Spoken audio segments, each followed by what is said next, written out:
किन्नर की माँ। जिस घर में नेहा और आकाश के होने वाले बच्चे की तैयारी में घर भर में खुशियाँ मनाई जा रही थी, तैयारियाँ हो रही थी।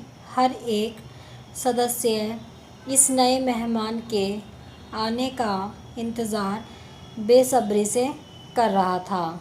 तो आज बच्चा होने पर ऐसा क्या हुआ कि घर भर में उदासी छा गई। हर एक सदस्य आपस में मुंह छिपा रहा था, भगवान से शिकायत कर रहा था कि हमारे साथ ही ऐसा क्यों।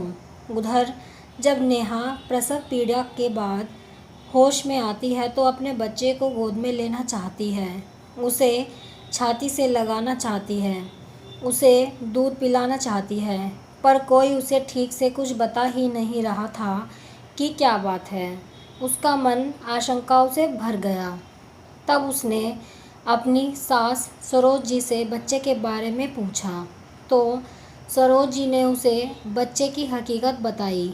एक बार को तो नेहा को भी धक्का लगा, पर कुछ ही समय में अपने को संभालती हुई बोली, नहीं माँ, बच्चा तो हमारा ही है, चाहे जो हो, मैं उसका पालन पोषण करूँगी। मेरे दूध पर उसका उतना ही हक है जितना गाय के दूध पर उसके नवजन्मे बच्चे का। नेहा की काफ़ी मिन्नतों के बाद उसकी सास थोड़ा पिघल सा गई। उन्होंने बच्चे को उठाकर उसकी गोद में दे दिया।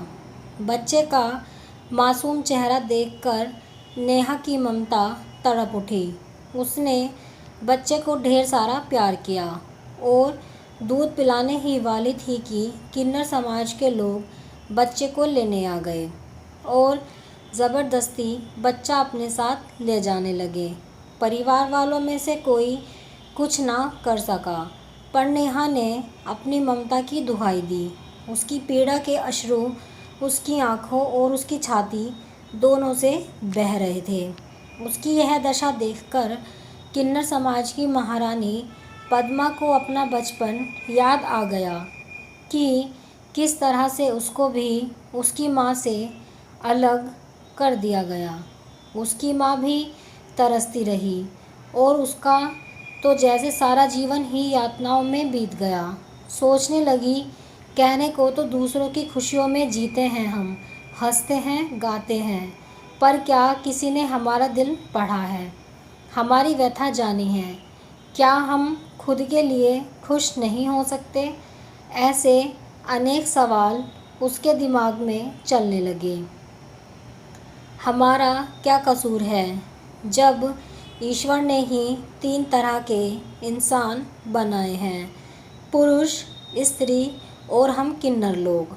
माना थोड़ा समय लगेगा हमें अपना स्थान पाने में, पर शुरुआत तो करनी ही होगी।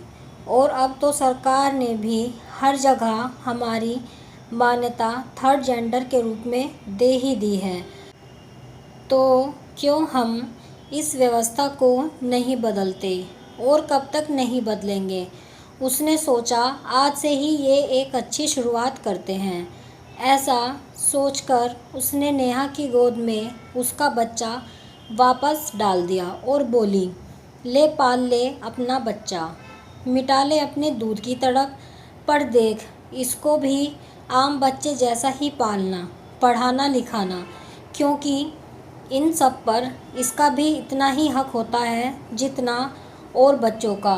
और देख, घबराना नहीं, हर जगह तेरा और तेरे बच्चे का इम्तिहान होगा, पर माँ की ममता के आगे तो ईश्वर भी हार जाता है, तो इंसानों की क्या औकात है। इतना कहकर पद्मा ने कुछ लेने के बजाय अपने पास से ही कुछ रुपये बच्चे पर न्योछावर कर दिए और ज़ोर ज़ोर से नाचना और गाना शुरू कर दिया और सभी को बच्चे के जन्म की बधाई दी। आप कमेंट में ज़रूर बताएं कि आपको ये कहानी कैसी लगी है, आपके क्या विचार हैं इसके बारे में। अगर आपको कहानी पसंद आई है तो वीडियो को लाइक करें, शेयर करें और चैनल को सब्सक्राइब करें ऐसी ही कहानियों के लिए। और आप इंस्टाग्राम पर भी फॉलो कर सकते हैं, उसका लिंक भी आपको डिस्क्रिप्शन में मिल जाएगा।